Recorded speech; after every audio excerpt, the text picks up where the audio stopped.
कल एक खबर पढ़ के बड़ी हैरानी हुई। खबर में लिखा था कि हरियाणा की भाजपा सरकार ने उन 6 अधिकारियों के नाम राष्ट्रपति मेडल के लिए दिए हैं जिन 6 अधिकारियों ने किसानों पर गोली चलवाने के आदेश दिए थे। उनमें 3 आईपीएस अधिकारी हैं और 3 हरियाणा सिविल सर्विस के अधिकारी हैं।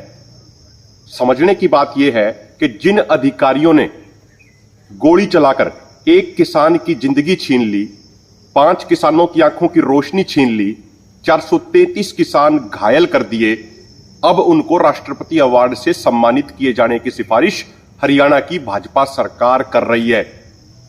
1947 में देश को आजादी मिलने के बाद ऐसा पहली बार हुआ होगा कि अपने ही लोगों पे गोलियां चलाने वालों को सम्मानित करने की बात की जा रही है।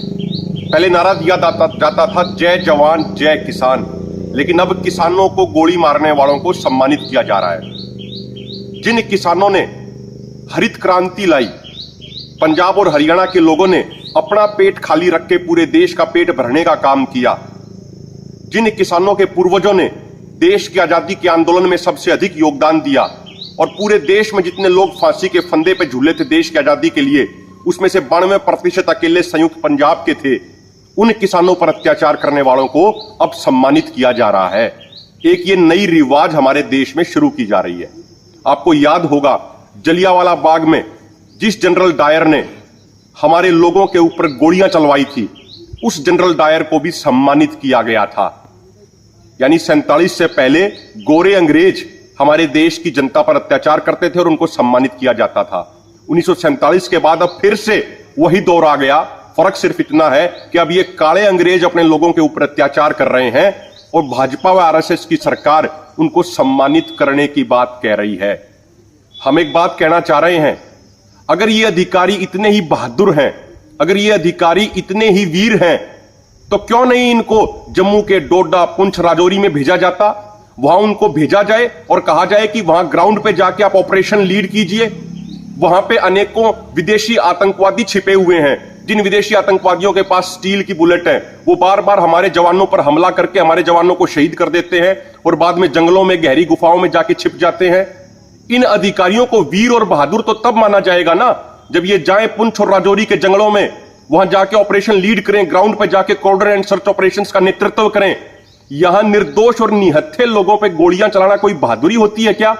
अपने ही लोगों के ऊपर जो शांतिपूर्ण खड़े थे, उनके ऊपर जहरीली गैसों का इस्तेमाल करना कोई बहादुरी होती है क्या? बहादुरी तो तब पता लगेगी जब आप वहां डोडा, किश्तवाड़, पुंछ, राजौरी में जाओगे और ऑपरेशन लीड करोगे। जिस तरीके से कर्नल मनप्रीत सिंह और मेजर आशीष ढोंचक अनंतनाग में विदेशी आतंकियों के खिलाफ लड़ते हुए शहीद हो गए, वो बिल्कुल फ्रंट से ऑपरेशन लीड कर रहे थे। वो बहादुरी होती है, वो वीरता होती है। अपने ही निर्दोष और निहत्थे लोगों के ऊपर गोलियां चलाना वीरता और बहादुरी नहीं, बल्कि कायरता और बुद्धिजीलपना होता है। अब ये देश के लोगों को तय करना है कि देश के लोग इस चीज का विरोध करेंगे या नहीं करेंगे।